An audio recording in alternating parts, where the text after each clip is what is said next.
folks. So I'm out here enjoying myself with my toys. One of my newest toys is a Yuneec Q500 Plus. Oh, wait a minute, not the 500 Plus, it's just 500. So it's up there, pretty much watching me right now. I don't know if you can, my camera would focus. You probably can't see that because it's really bright outside, but it's just up there watching me. This remote is so dope. It has like Android built into it with a huge screen.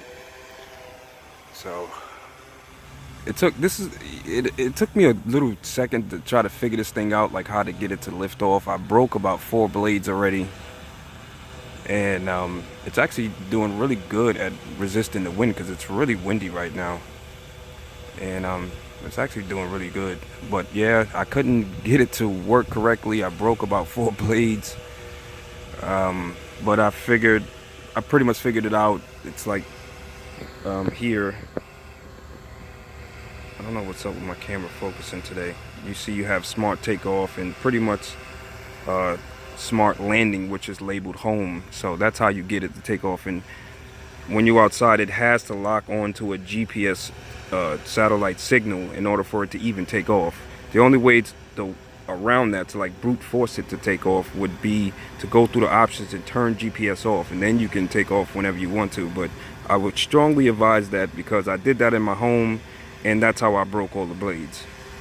So I have my RC car out here. This is King Motors 36cc KM100. Well, I mean 001. They were really decent guys. You know, they understood that these things break all the time. They're pretty cheap. It's like a cheap Chinese knockoff. They actually replaced my broken model and gave me a brand new one.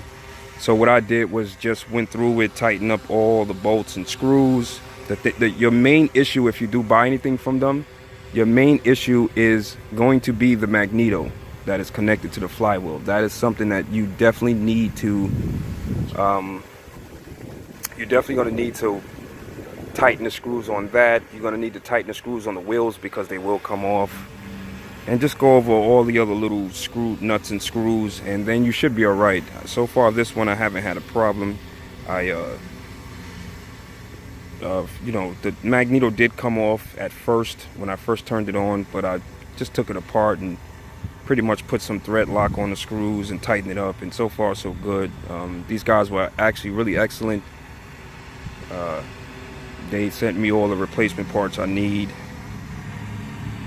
So you know, I know I said some bad things about them. It's just because I was frustrated that, you know, this very expensive machine I brought broke within 5 or 10 minutes of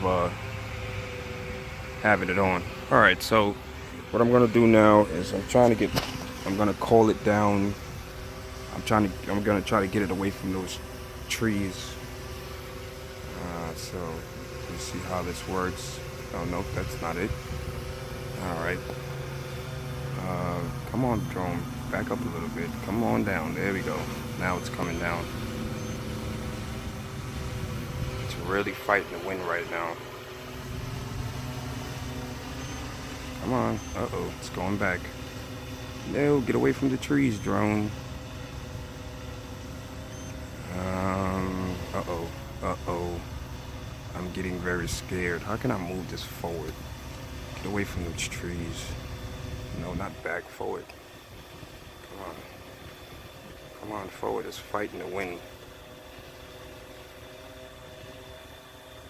Just go forward a little bit more. Get away from those branches over there. Alright, there we go. So now let's call it down a little bit. And then when you get about right there, you can flip the switch and go home, and then it should land.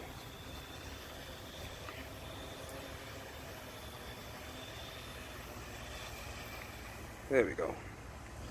So she's off. Let me stop recording. And there she is. So, see, I got a couple of scuff marks on that blade over there.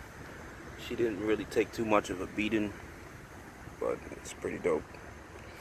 So anyway, I will try to make some videos of, I want to get that magic wand stick, and I'm going to like cable tie it to my RC, see if it, you know, get in a real nice open area and see if the camera would follow the RC. Hey, that's a nice open area right over there. But I don't know if that's someone's property, and the gate is open too. I gotta check into that. Anyway, thanks for watching. Peace out.